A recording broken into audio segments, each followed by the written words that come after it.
பீர்க்கங்காய் தூள் வச்சு எப்படி துவையல் அரைக்குதுன்னு பார்க்கலாமா? ரொம்ப நல்லாயிருக்கும் சாப்பிட்றதுக்கு இது. இதை எப்படி செய்யலான்னு பார்க்கலாம் வாங்க. இதை செய்யறதுக்கு தேவையான பொருட்கள்லாம் பார்த்துடலாம். இது ரொம்ப நல்லாயிருக்கும். இட்லி, தோசை, சப்பாத்தி, சாப்பாட்டுக்கு எல்லாத்துக்கும் வச்சுன்னு இதை சாப்பிட்லாம். அவ்வளோ நல்லாயிருக்கும். இதுக்கு தேவையான பொருட்கள்: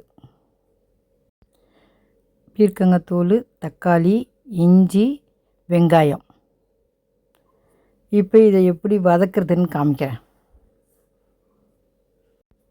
காஞ்ச மிளகாய், உளுந்தம்பருப்பு, உப்பு, புளி, இஞ்சி தோல் சீவிட்டு இதை மாதிரி சீவி வச்சுங்க. தக்காளி, வெங்காயம் கொஞ்சம் பெருசாக கட் பண்ணிக்க வதக்கிறதுக்கு.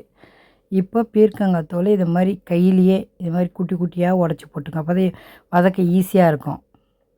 பாருங்கள், இதுமாரி கையிலேயே உடச்சிடலாம். இல்லை நீங்கள் கத்தியில் கூட அரைஞ்சிக்கலாம். இப்போ ஒரு தண்ணியில் போட்டு அலசிடுங்க. நல்லா அலசி எடுத்துக்கோங்க. மண் இருக்கும், நல்லா அலசிடுங்க. அலசி இதை மாதிரி வெடிக்கட்டியில் வச்சுங்க. தண்ணியெல்லாம் இருட்டும். ஏன்னா நம்ம வதக்கும் போது ஈஸியாக வறுத்தலாம். இல்லைன்னு வச்சுக்கோங்க, தண்ணியோட வறுத்தா லேட் ஆகும். எல்லாத்தையும் இதை மாதிரி கொட்டி தண்ணியை இருத்துட்டு வச்சுக்கோங்க. இப்போ நம்ம ஒரு தட்டில் போட்டு ஆற வச்சிடலாம். காஞ்சிரும். இது ஒரு தண்ணி சுத்தமாக இல்லை. ஒரு கடாய் வச்சுட்டு எண்ணெய் ஊற்றிடுங்க. எண்ணெய் காஞ்ச உடனே காஞ்ச மிளகா போட்டுருங்க. காஞ்ச மிளகா போட்டு இப்படி ரெண்டே அவ்வளோதான் எடுத்துடணும். மிளகா வறுந்துருச்சு. இப்போ எடுத்து ஒரு தட்டில் வச்சிடலாம். அவ்வளோ தட்டில் வச்சாச்சு. இப்போது உளுந்தம்பருப்பு சேர்த்துடலாம். சேர்த்துட்டு நல்லா வறுத்துடலாம் உளுந்தம்பருப்பை. பாருங்கள், நான் எப்படி வறுக்கிறேன்னு. சிம்மில் வச்சு தான் வறுக்கணும், வேகமாக வச்சு வறுக்காதீங்க. நல்லா வருங்க. நான் காமிக்கிறேன் பாருங்கள் எப்படி வறுக்கணுன்ட்டு. பொறுமையாக வருங்க. அப்போ தான் இந்த ஊறுகாய் ரொம்ப நல்லாயிருக்கும் சாப்பிட்றதுக்கு. அவ்வளோதான், உளுந்து வறுத்தாச்சு. இதை மாதிரி வறுத்துக்கணும். இப்போ உளுந்தெல்லாம் எடுத்து தட்டில் வச்சிடலாம். இது மாதிரி எண்ணெயெல்லாம் இருத்துட்டு தட்டில் எடுத்து வச்சுக்கலாம் எல்லாத்தையும். அவ்வளோதான், எண்ணெய் இருத்தி தட்டில் வச்சுக்கோங்க. பார்த்தீங்களா எவ்வளோ இப்போது இஞ்சி சேர்த்துடலாம். ஒவ்வொரு பொருளையும் பொறுமையாக வருங்க.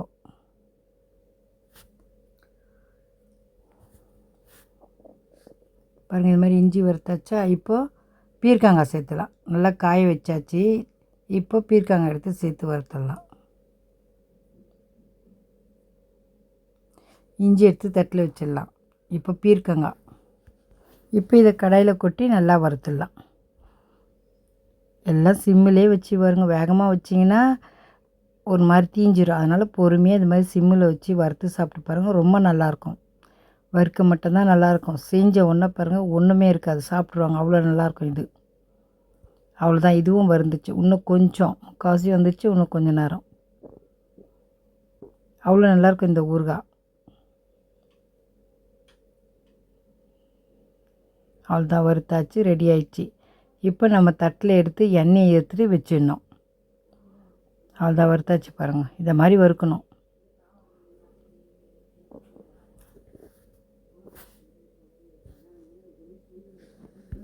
அவ்வளோதான், வறுத்தாச்சு. இப்போ நம்ம இதை எடுத்து தட்டில் வச்சிடலாம். எண்ணெயை எடுத்துட்டு எடுத்து எல்லாத்தையும் தட்டில் வச்சு ஆற வைக்கணும். இப்போ நம்ம வெங்காயம் சேர்த்துக்கலாம். வெங்காயம் சேர்த்துட்டு வறுக்கலாம்.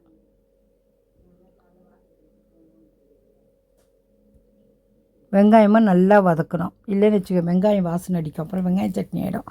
அதனால வெங்காயம் நல்லா வதக்கணும். நல்லா வதக்குங்க வெங்காயம்.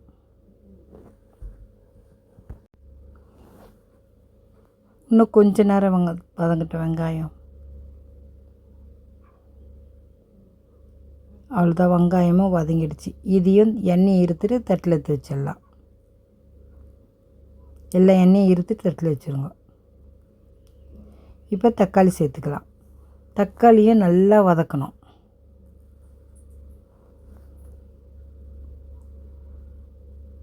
இப்போ கொஞ்ச நேரம் அது வதங்கினா தட்டு போட்டு மூடிடுங்க. சீக்கிரமாக வதங்கிடும். தக்காளி மேலே ஒரு தட்டு போடுங்க, டக்குன்னு வதங்கிடும். பாருங்கள் தக்காளியும் வதங்கிடுச்சு. இப்போ இது கூட கொஞ்சம் புளி வச்சுருந்தோம் பாருங்கள், அதையும் சேர்த்து வதக்கிடலாம். இதில் தக்காளியோடு சேர்த்து அதையும் ஒரு 2 நிமிஷம் வதக்கிடலாம். புளியோடு சேர்த்து தக்காளியும் வதங்கிடும். பாருங்கள் இந்த மாதிரி வதக்கிக்கோங்க. தக்காளி புளியும் வதங்கிடுச்சு. இதையும் ஒரு தட்டில் எடுத்து வச்சுருங்க. அவ்வளோதான், எல்லாத்தையும் வதக்கியாச்சு. இப்போ எல்லாத்தையும் எடுத்து தட்டில் வச்சாச்சு. இப்போ உப்பு சேர்த்துங்க. உப்பையும் அதிலே சேர்த்துருங்க. இப்போ இதை எடுத்துகிட்டு போய் நம்ம ஃபேன் காற்றுல ஆற வைக்கணும். ஆற வச்சுட்டு தான் மிக்சியில் போடணும். சூடாக போட்டுறாதீங்க மிக்சியில். இதுமாதிரி எடுத்தாந்து ஃபேன் காற்றுல ஆற வச்சுட்டு அரைச்சிடலாம்.